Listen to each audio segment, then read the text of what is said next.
Assalamualaikum warahmatullahi wabarakatuh. Para pendengar, para peminat kuliah subuh yang berbahagia, soal-soal hidup dan kehidupan kekal yang kita sebutkan sekali 2 minggu di dalam pengajian tasawuf ini belum habis. Dalam keterangan yang telah lalu kita melihat bahwasanya kepada kita telah diberitahukan bahwa hidup yang di belakang ini itulah hidup yang sebenarnya.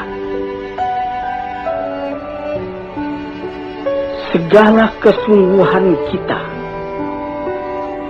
di dalam kehidupan yang sekarang, kegiatan, inisiatif, kreatif dan segala macamnya, kita tujukan dalam umur yang pendek ini, dalam masa yang sedikit ini, kita sanggup memikul beban bagaimanapun beratnya. Kita sanggup payah, lelah, penat, sukar, karena ada yang kita harapkan, yaitu kehidupan yang sejati, ilmu dan amalan, usaha dan kerja hanya alat untuk mencapai kebahagiaan hidup yang akan datang. Hidup dimulai apabila nafasnya berhenti. Alangkah ganjilnya perkataan itu. Hidup dimulai apabila nafasnya berhenti. Yang sebelum itu apa? Hidup itu hanya khayal.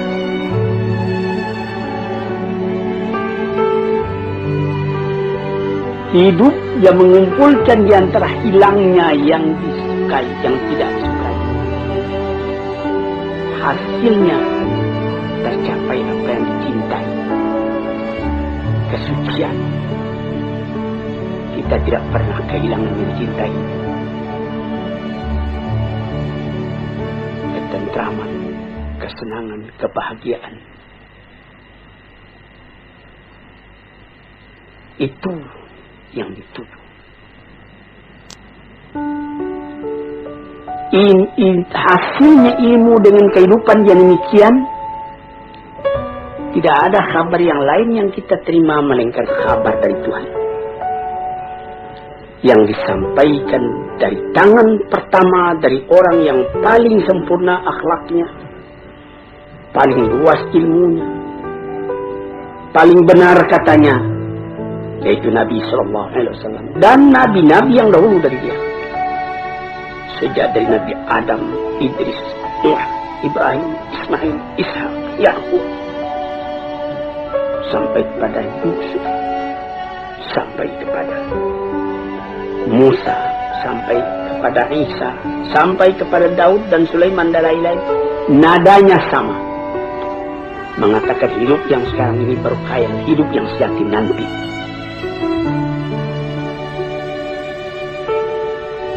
Terbukti hal itu dalam hati orang yang beriman, sehingga boleh dikatakan dari iman tadi jadi menjadi keyakinan, sehingga jiwa tadi lama-lama pindah daripada bayangan kepada kenyataan, daripada khayal kepada yang akan hilang, daripada hidup yang fana, karena inginnya kepada kehidupan yang sejati, karena rindunya kepada kekuasaan yang mutlak.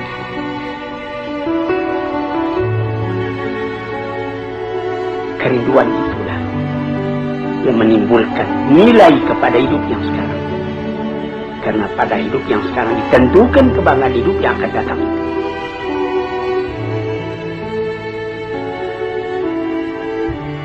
Oleh sebab itu, maka barang siapa yang musafir,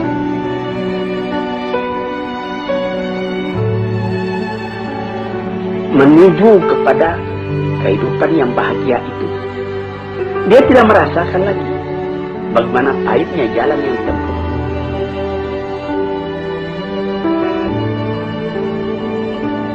dia mengorbankan segala tenaganya, memandang ringan segala yang berat, dengan cinta, dengan riba, dengan hati lapang, terus berjalan. Ya kadang-kadang karena capek berhenti, tapi dia tahu perjalanan ini belum selesai. Banyak-banyak berhenti, lama baru sampai katanya.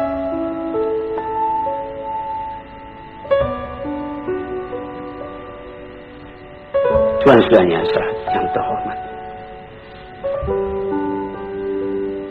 orang yang tidak melihat ini, tidak sampai kepercayaannya kepada ini, adalah orang yang tidak mempunyai ketenangan di dalam kehidupan. Dia lekas putus asa. Ada orang-orang filosof, filsafat yang mengatakan hidup ini, katanya, ialah meminta kepuasan. Ini ada yang disebutkan di dalam falsafah modern, eksistensialisme, mengakui adanya wujud. Sesudah wujud tidak ada lagi. Itu kesempatan ketika wujud, ketika ada itu lepas.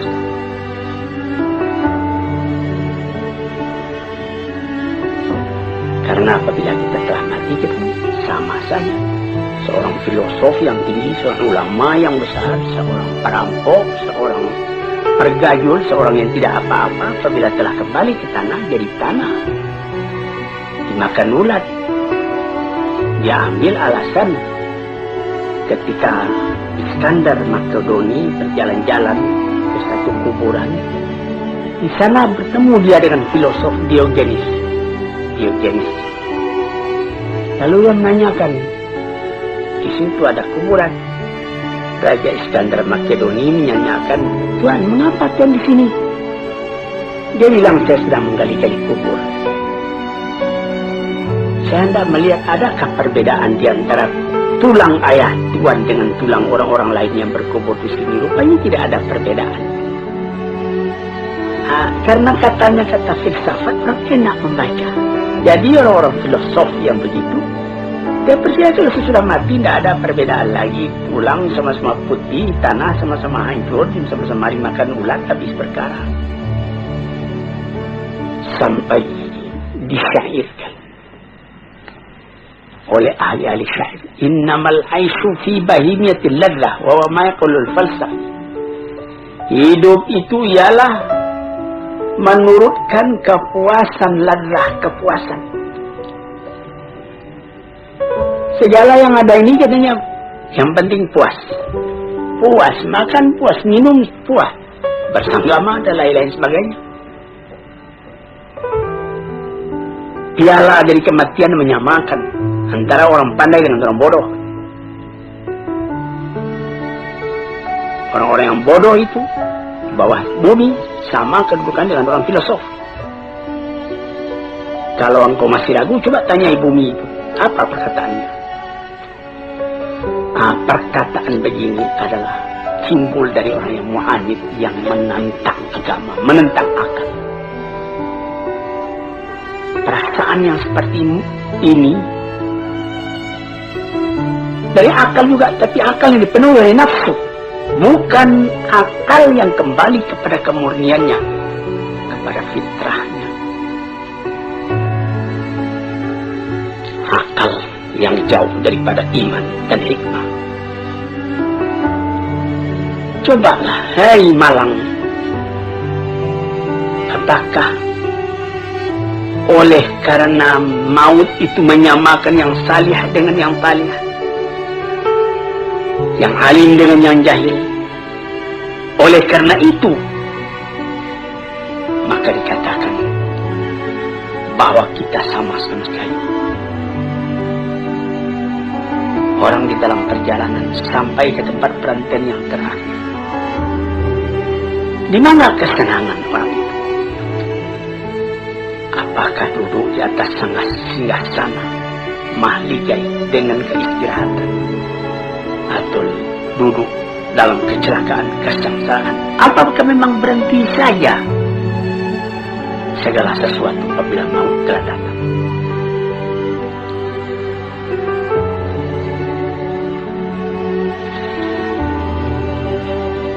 Tanyakan katanya kepada bumi, kata Al-Syair tadi. Kita sudah tanyakan kepada bumi dengan renungan dan menungan. Memang di dalam bumi berkumpul segala tubuh, segala badan, tulang-tulang. Kafir dengan iman berkumpul, nasab keturunan berkumpul. Tetapi kalau sekiranya mati hingga itu saja, guna apa agama ini semua? Apa kita semua akan memutuskan saja, habiskan segala agama? Orang mengatakan habiskan segala agama, kemudian dia membuat agama sendiri. Seumpama ketika terjadi serangan besar-besaran dari Hitler menuju Rusia, nyaris saja Rusia kalah waktu Stalin masih hidup. Apa yang dikerjakan lebih dulu oleh orang-orang pengikut Stalin, oleh orang komunis ketika itu, mempersiapkan kuburan Lenin, karena di situ diletakkan di dalam keranda kaca tubuh Lenin itu. Kemana mau simpan ini? Kalau betul orang itu konsekuen dengan pendiriannya, apa guna itu disimpan? Yang pikiran itu kan bukan pada tubuh itu. Nah, ini kita melihat bagaimana bahwa manusia itu bagaimanapun radikal, ateis dan segala macamnya rasional, tapi ada masanya rasionalnya itu berhenti. Ada masanya perasaan mendorong kepada segala hal, sehingga disimpanlah mayat Lenin itu, dipelihara baik-baik. Sesudah aman baru dikembalikan ke tempatnya asli. Datang orang berziarah bersama-sama kepadanya. Padahal kalau ditanya kepada mereka, mereka akan mengatakan sesudah mati itu sudah sama saja antara Lenin dengan pergajul, dengan perampok, dan lain-lain sebagainya.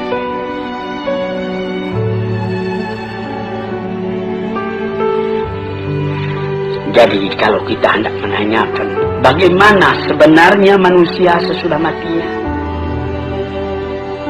kita kemana bertanya? Orang yang beragama sudah jelas menjawab kepada Tuhan, kepada Rasul-Rasul, kepada Musa, kepada Isa, kepada Yusuf, kepada Daud, kepada Sulaiman, kepada Muhammad, kepada Nuh, kepada Ibrahim. Akan sepakatkah semuanya itu nabi-nabi itu menegakkan bohong dalam alam ini?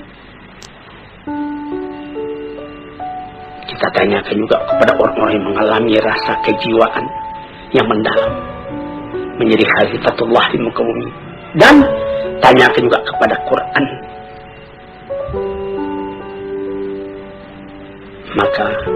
Dan tanyakan juga kepada orang-orang yang telah berpengalaman.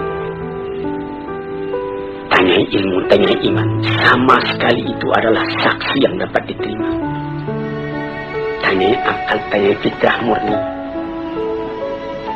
Dalam Al-Quran dikatakan, Am hasibal ladzina yakrahus sayyiati an naj'alahum kal ladzina amanu wa 'amilus shalihat sawa'an mahyahum wa mamatum sa'a ma yahkum. Apakah menyangka orang-orang yang telah berbuat jahat dalam alam ini akan disamakan saja kedudukan mereka dengan orang yang beriman dan beramal saleh? Sama hidupnya dan sama matinya. Itulah satu perhitungan yang salah. Yang dapat menyangka demikian cuma orang yang bodoh atau orang mengingkari rasa jiwa di dalam. Sebab itu, maka seorang ahli fikir Eropa, Oswald Spengler, mengatakan orang yang bersorak, mengatakan dia tidak percaya akan adanya hari kemudian itu, bersorak karena dia melawan kepada rasa dari hatinya sendiri. maka memandang kepada soal itu terbagi dua. Ada orang yang memandang kepada ilal asya, kepada sesuatu, dan ada orang yang memandang pada sesuatu. Antara kepada dengan pada lain. Ada orang yang memandang kepada sesuatu, ada orang yang memandang pada sesuatu.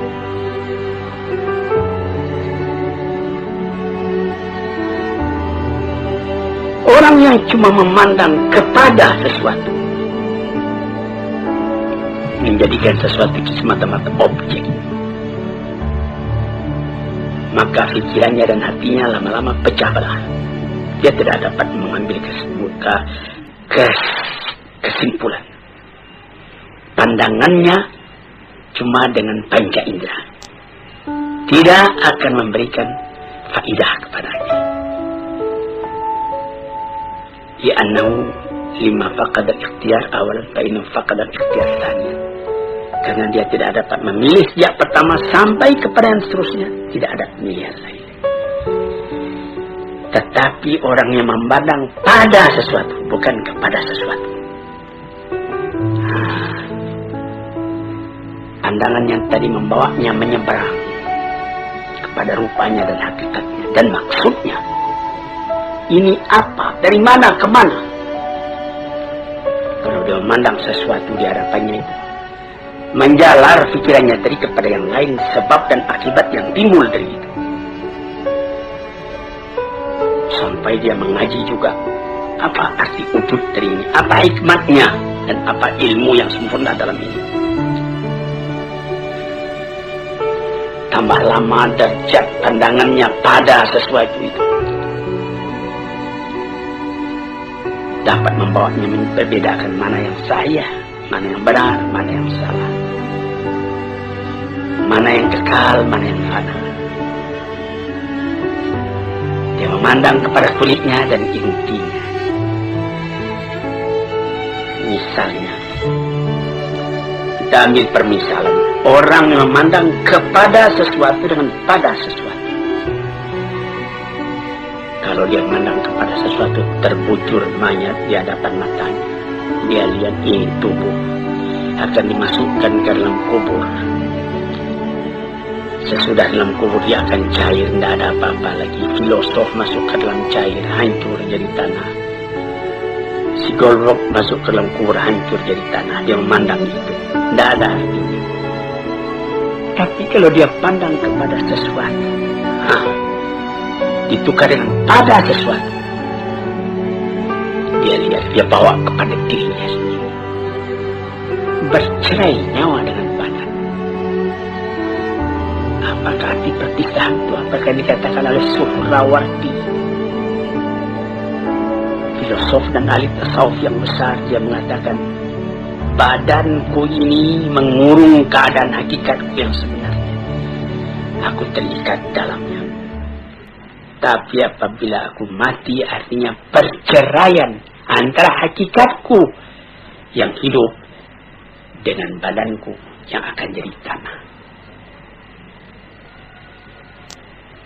Aku tidak mengenal mati. Aku melihat lagi kehidupan yang terus yang disebutkan oleh Jalaluddin Rumi di dalam pengajian tasawufnya, sampai mencapai tingkat yang paling tinggi, dan kemudian diluaskan lagi oleh Iqbal bahwa apabila beliau manusia itu mati, dia akan mencapai tingkat kesempurnaan yang paling tinggi. Sebagai penghambat keraguan kita, kebenaran hal itu, kita mesti berani mengatakan Muhammad, na'udzubillah, Muhammad bohong, Ibrahim bohong, Ishak bohong, Ismail bohong, Isa bohong, semua nabi-nabi yang mengatakan hal itu kita bohongkan. Na'udzubillah. Disinilah saudara-saudara yang terhormat, pentingnya pengajian. Kalau kita telah tahu bahwa dunia ini adalah jalan, jembatan untuk menuju penyeberangan yang luas, yang kekal, tentu kita akan menyediakan bakalan untuk itu. dia tidak akan kekal di sini. Dia akan meneruskan perjalanan kepada tempat yang lain, tempat yang kekal, tempat tinggal. Manusia dipanggil ke sana, dan manusia mau sampai ke sana dengan persiapan hidup yang sekarang ini, mengerjakan yang merendahkan Allah, menghentikan nasihat yang dilarang, yang disampaikan oleh nabi-nabi dengan isyarat, dengan bukti.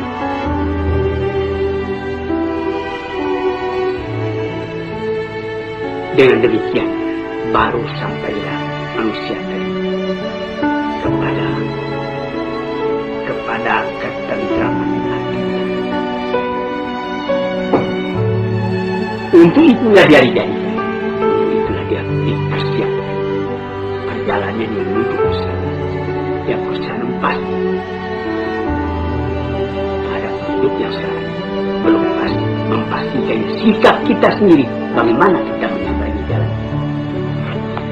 Nah, itulah hadirin yang terhormat, hakikat dari kehidupan yang dikatakan tadi, yang seberang hidupnya sekarang itu hidup yang sejahtera. Sekian dulu, lain-lain hari kita sambung lagi. Assalamualaikum warahmatullahi wabarakatuh.